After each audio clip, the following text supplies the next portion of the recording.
মেধাবী জনগোষ্ঠী ছাড়া কি একটা দেশের কথা চিন্তা করা যায়? চিকিৎসক ছাড়া হাসপাতাল, শিক্ষক ছাড়া শিক্ষা প্রতিষ্ঠান অথবা উদ্ভাবনী শক্তি ছাড়া একটা ব্যবসা প্রতিষ্ঠান যেমন অচল, ঠিক তেমনি মেধাবী শিক্ষার্থী ছাড়া একটা দেশ অচল। So this is the crisis that we are currently dealing with, brain drain. আমাদের মেধাবী জনগোষ্ঠীরা দেশ ছাড়ছে তাদের মেধা এবং যোগ্যতা অনুযায়ী কাজ সুযোগের সন্ধানে। So hi guys, this is Saima from zororaacademy, and today's video we are going to shed some light on the topic of brain drain. So let's get into it.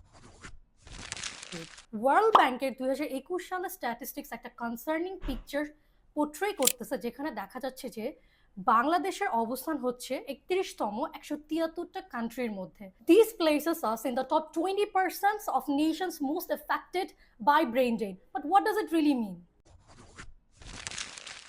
ব্যাপারটা একটু প্রথম থেকে শুরু করা যায়।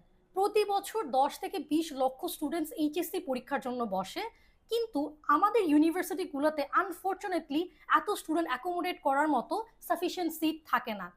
On the other hand, English মিডিয়ামের কথা যদি আমরা চিন্তা করি, সেখানে তাদের স্টুডেন্টসগুলা কারিকুলাম মিসম্যাচের কারণে তারা অ্যাডমিশন পরীক্ষাগুলোর জন্য বসতে চায় না এবং ডিফল্টে ধরে নেয় যে বিদেশ যাওয়াটাই তাদের জন্য বেটার হবে।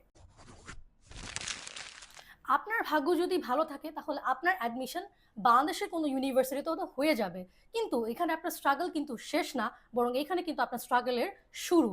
কারণ বাংলাদেশের ইউনিভার্সিটি গ্র্যাজুয়েটদের মধ্যে মাত্র 39% তারা কোনো জব এমপ্লয়মেন্ট পায়, living more than 2 lakh new job seekers jobless each year. Government jobs are lucrative because of the security people get in their jobs.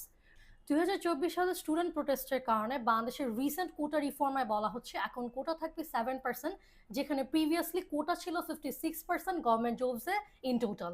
Let's not forget the lives that we have lost, our martyrs of the recent quota reform movement.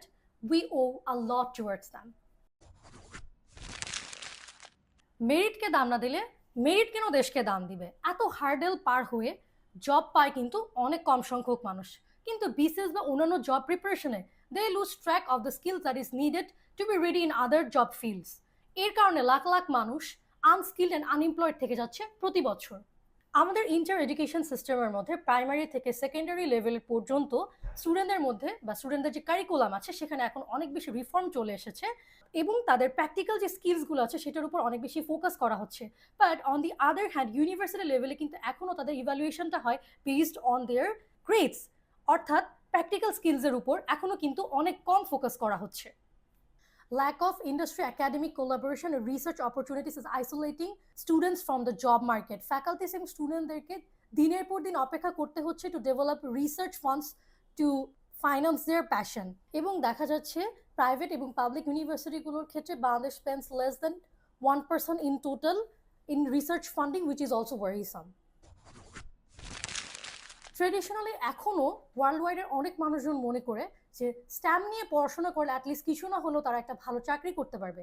Okay, first let's break down what is STEM. STEM হচ্ছে acronym of science, technology, engineering and mathematics.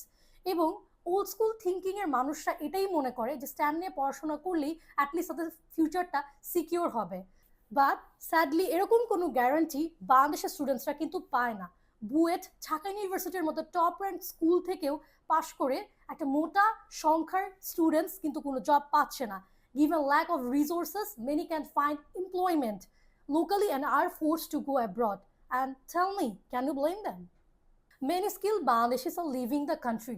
Garments, IT এবং financial institutions এর মতো কি ইন্ডাস্ট্রির mid থেকে top management পোস্টগুলো চলে যাচ্ছে ফরেনারদের কাছে, and this is directly being linked to skill gap as more and more Bangladeshis go abroad to find similar jobs.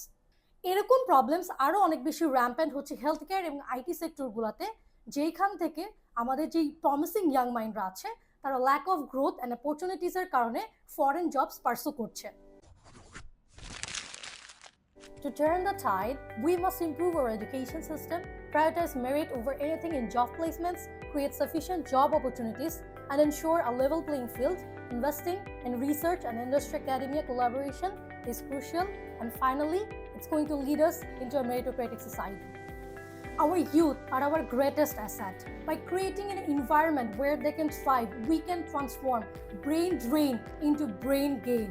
The future of Bangladesh depends on the steps that we take today. And remember, the greatest Bangladeshi dream is not to leave Bangladesh, but to reform her. And with that, we have come to the end of our video. Stay tuned with Zora Academy for more content like this. Stay hydrated and we will see you in our next video. Till then, stay safe.